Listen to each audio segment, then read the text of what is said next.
Cooking కబుర్లకి స్వాగతం సుస్వాగతం. ఈరోజు మనం క్యారెట్ టమాటో చారు ఎలా చేసుకోవాలో చూద్దాం.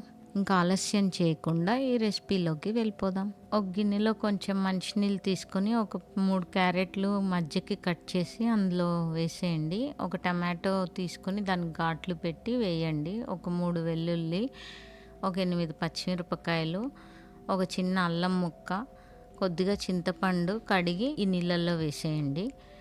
ఇప్పుడు ఒక 2 రెబ్బల కరివేపాకు కూడా కడిగి వేసుకోండి. వీటన్నిటిని మరగనివ్వండి. ఈ టమాటో మునగడం కోసం నేను ఇంకొంచెం ఎక్కువ నీళ్ళు పోసాను. సో దట్ పొట్టు అదంతా ఈజీగా వచ్చేస్తుంది మరిగి. ఇప్పుడు ఇవన్నీ ఉడికిపోయాయి. దీన్ని పక్కన పెట్టేసుకోండి. మనం ఇప్పుడు పోపు తయారు చేసుకుందాం. దానికి ఒక చిన్న ప్యాన్ పెట్టి అందులో 1 టీ స్పూన్ నెయ్యి వేసి కొంచెం ఆవాలు, కొంచెం జీలకర్ర, కొద్దిగా పసుపు, ఓ 2 ఎండుమిరపకాయలు, కొంచెం ఇంగువ ఒకసారి కలిపేసి దీని మీద పొయ్యి మీద పెట్టండి.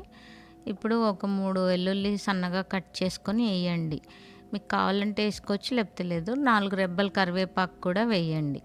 ఇప్పుడు చూడండి చిటపటలాడుతుంది. మన పోపు రెడీ అయిపోయింది. మనం ఉడకబెట్టి పక్కన పెట్టుకున్న వెజిటేబుల్స్ అన్నీ ఈ మిక్సీలో వేసేద్దాము. నీళ్ళు లేకుండా వేయండి, ఎందుకంటే నీళ్ళతో వేస్తే మీరు గ్రైండ్ చేసేటప్పుడు అంతా చింది బయటికి వచ్చేస్తుంది.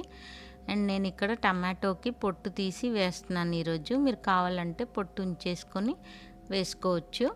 నేను ఇక్కడ పొట్టు తీసేసి దీన్ని మిక్సీలో వేసాను. ఇప్పుడు 1 టీ స్పూన్ సాల్ట్ వేయండి. అండ్ ఇది మెత్తగా గ్రైండ్ చేసుకుందాం. చూడండి ఎంత మెత్తగా గ్రైండ్ అయిపోయిందో. ఆ గ్రైండ్ అయిపోయిన మిక్చర్ అంతా ఈ వాటర్లో పోసేయండి. పోసేసి దీన్ని మరిగించుకోవడానికి మళ్ళీ మనం స్టవ్ మీద పెట్టుకుంటున్నాం. కొంచెం ఉప్పు తగ్గిందండి, అందుకని మళ్ళీ ఒక 1/2 టీ స్పూన్ ఉప్పు వేసాను.